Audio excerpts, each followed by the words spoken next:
القصة هي قصة الملحيات السياسية.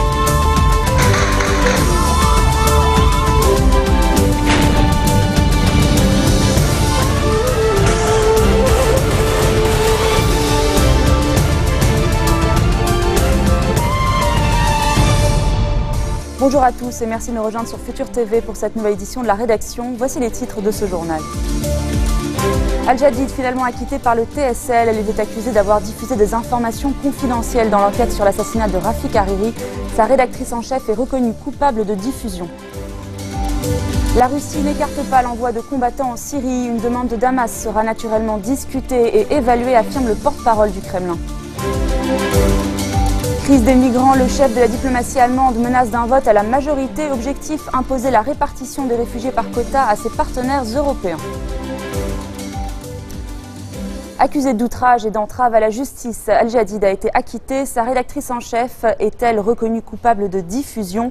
À l'origine de ce procès, la diffusion en août 2012 d'informations sur 11 témoins présumés dans l'enquête sur l'assassinat de l'ancien Premier ministre Rafik Hariri. Il n'a pas été prouvé qu'Al Jadid TV a commis un acte criminel, a déclaré le juge Lethierry lors d'une audience publique à La Haye, où siège le TSL. Selon le procureur Kenneth Scott, les reportages réalisés par la chaîne avaient laissé filtrer des détails confidentiels sur ces individus, comme leurs initiales, leur profession ou encore leur lieu de travail. Karma Hayat, la rédactrice en chef adjointe et vice-présidente du conseil d'administration de la chaîne, a elle aussi été acquittée. Elle est cependant tenue coupable de ne pas avoir satisfait la demande du tribunal en ne retirant pas les reportages en question du site internet d'Al Jadid. Ses avocats assurent que l'objectif de la chaîne était justement de mettre en lumière les fuites d'informations confidentielles du TSL. La rédactrice en chef encourt 7 ans de prison et ou 100 000 € d'amende. Sa peine sera déterminée le 28 septembre prochain. La défense a 15 jours pour faire appel du verdict. Vive réaction au lendemain des déclarations de Nicolas Chamas. Le président de l'association des commerçants de Beyrouth a qualifié hier les communistes et marxistes d'infiltrés les plus dangereux du mouvement civil. Des propos qui ont fait sortir de leur gonds plusieurs syndicats. Pour le secrétaire général de la Fédération nationale des syndicats des ouvriers et des employés au Liban, Castro Abdallah, ce discours vise à tuer le mouvement. Le Parti communiste libanais a également condamné les propos de M. Chamas et qui a accusé le mouvement de vouloir entraîner le pays dans une lutte des classes. En réponse à ces déclarations, le collectif Nous réclamons des comptes appelle à manifester demain 18h, place Riyad El-Salah.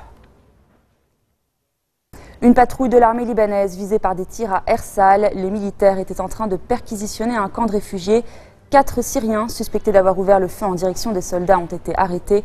L'un d'eux a avoué être membre d'un groupe terroriste et d'avoir le projet de se faire exploser dans une caserne militaire, précise un communiqué de l'armée.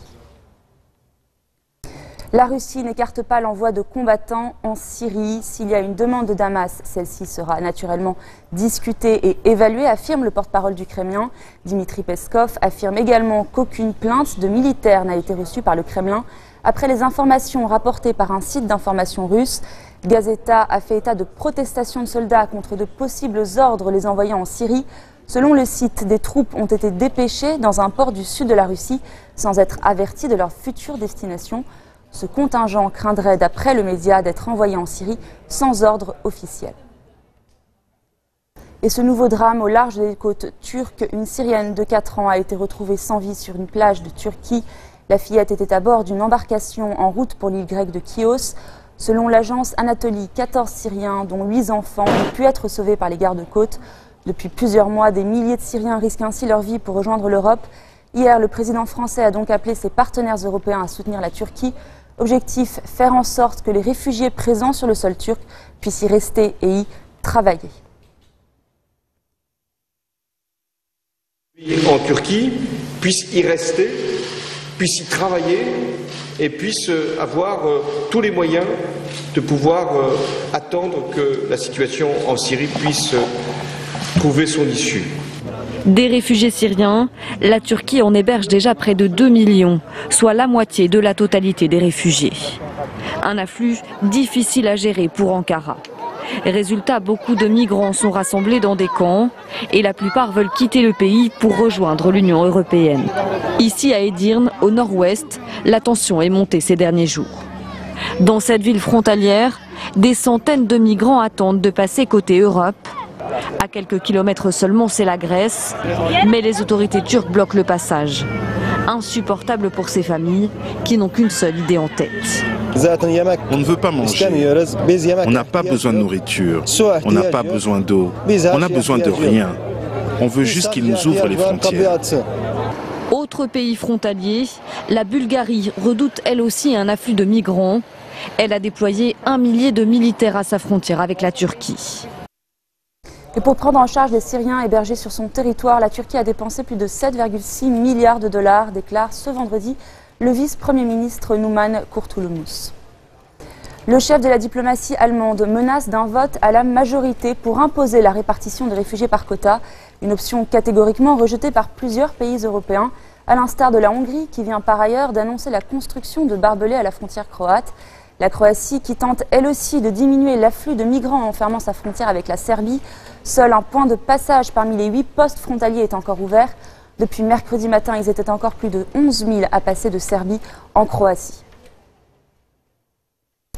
Dernier jour de campagne en Grèce avant les élections législatives anticipées ce dimanche. Les derniers sondages placent la gauche sortante de Syriza et la droite de la Nouvelle Démocratie au coude à coude. Le point avec Leila Salih. Dernier meeting pour Evangelos Meimarakis devant une marée de drapeaux grecs. L'occasion pour le leader de l'opposition de droite de lancer un dernier appel au vote. Ce sont les élections les plus cruciales. Dans ces élections, chaque vote compte et personne ne doit faire l'impasse. Un scrutin qui s'annonce serré et sans majorité absolue en vue ni pour la droite ni pour la gauche d'Alexis Tsipras. Les derniers sondages donnent les deux candidats au coude à coude. Je suis déçu et désespéré. Je n'ai toujours pas décidé pour qui j'allais voter, ni même si j'allais voter. Face à l'indécision des électeurs, Evangelos Meimarakis a plusieurs fois invité son principal rival à former une coalition gauche-droite. Refus systématique d'Alexis Tsipras. En cause, leur divergence sur des questions de politique intérieure, notamment la crise migratoire. Lors du dernier débat télévisé, Meimarakis s'est prononcé en faveur d'un renvoi des migrants dans leur pays d'origine, une option rejetée par le leader de Syriza. Des divisions qui profitent au parti d'extrême droite Aube Dorée, 3e dans les sondages. S'il veut s'assurer une majorité au Parlement, Alexis Tsipras devra sans doute s'appuyer sur les petits partis, avec à la clé des tractations compliquées au lendemain du vote. Dans un instant, nous ferons le point en Libye où le groupe État islamique revendique l'attaque d'une prison à Tripoli.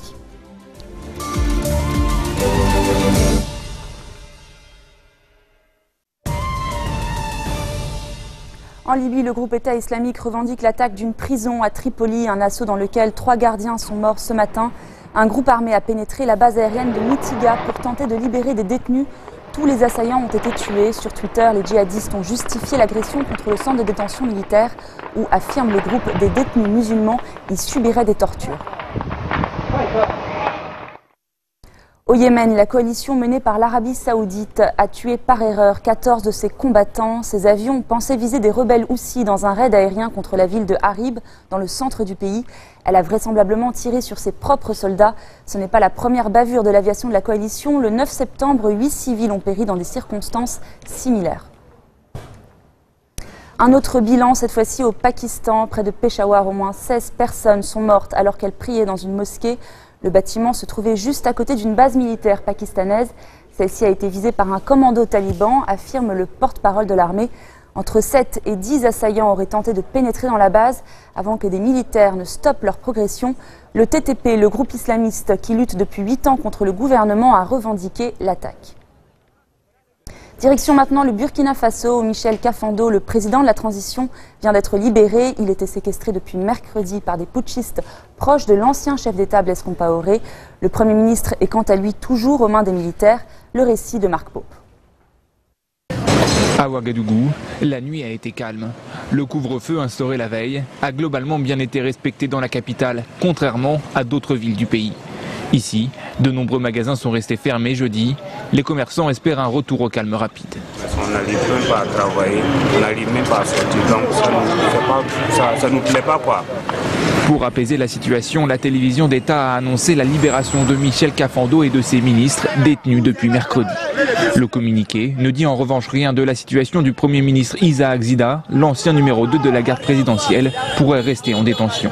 Cette annonce intervient alors que les présidents sénégalais et béninois doivent se rendre au Burkina pour opérer une médiation avec la junte.